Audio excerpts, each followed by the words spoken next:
याच्या बापारी मेंबर आलं भाई. काय मुकुल? अरे काही नाही रे, अरे आत्ताशी पतंग उडायला चालू केलं काय तुम्ही? मला कधी उडवायची आता अरे हो आम्ही यार संक्रांतीची 1 महिना आधी चालू करायचो आणि 1 महिन्यातच संपवायचो. बाबू. अरे मुकले त्या नायलॉन मांजाचं काय कौतुक सांगतो. आमच्या गल्लीतल्या पोरांनी घरी मांजा बनवलं. बोल काय बोलतो? अरे भाई तो पण असं तसं चरस टाकून नाही, गादे टाकून मांजा बनवलं आमच्या गल्लीतल्या पोरांनी. बाबू अरे देशीच्या बाटल्या फोडू फोडू फोडू फोडू काच लावली त्या मांजाला पोरांनी. काय बोलतोय? अरे भाई थोडी काच लावायची बाकी होती मांजाला. हा. गाण्याने काय केलं माहिती का? हा. अरे त्याच्या म्हातारीच्या खोकल्याचं औषध फोडलं पण काचच लावली म्हणे मांजाला धारच पाहिजे म्हणे डायरेक्ट. बाबू. अरे ती म्हातारी रातभर खोक खोक खोक खोक खोक खोकली आणि सगळे डायरेक्ट खपली. अरे देव. मग भाई चल येतो का? कुठं?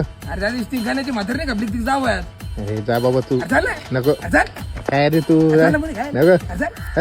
अरे आजकालचे पोरं थोडं बोट चिरले म्हणून राडत आहे. मुकल्या खोटने सांगत 2-4 दिवसापूर्वी इथून कापायला सुरुवात झाली, इथपर्यंत कापलो होतो. अरे भाई डॉक्टर काय बोलला माहिती का? 17,500 टाके पडले म्हणे. 17,500. बाबू. म्हणलं डॉक्टरने म्हणलं टाके टाका म्हणलं, पण ती दोरी ना म्हणलं आमचा मांजा वापरा म्हणलं, दोरी नका वापरू म्हणलं. हा. का बरं माहिती का? का बरं? म्हणलं त्या गाण्याची आजी नाही ना मला श्रद्धांजली व्हायची म्हणलं. बाप रे बाप. लेजंड. ले म्हणलं भाई आजीची आत्मा आहे म्हणलं मांज्यामध्ये टाका, मला त्याच मांज्याने टाकायचं म्हणलं. डॉक्टर सुद्धा रडला होता. काही विषय नाही. नाच करा पण आजीचं कुठं. आहे ना? Rest in peace.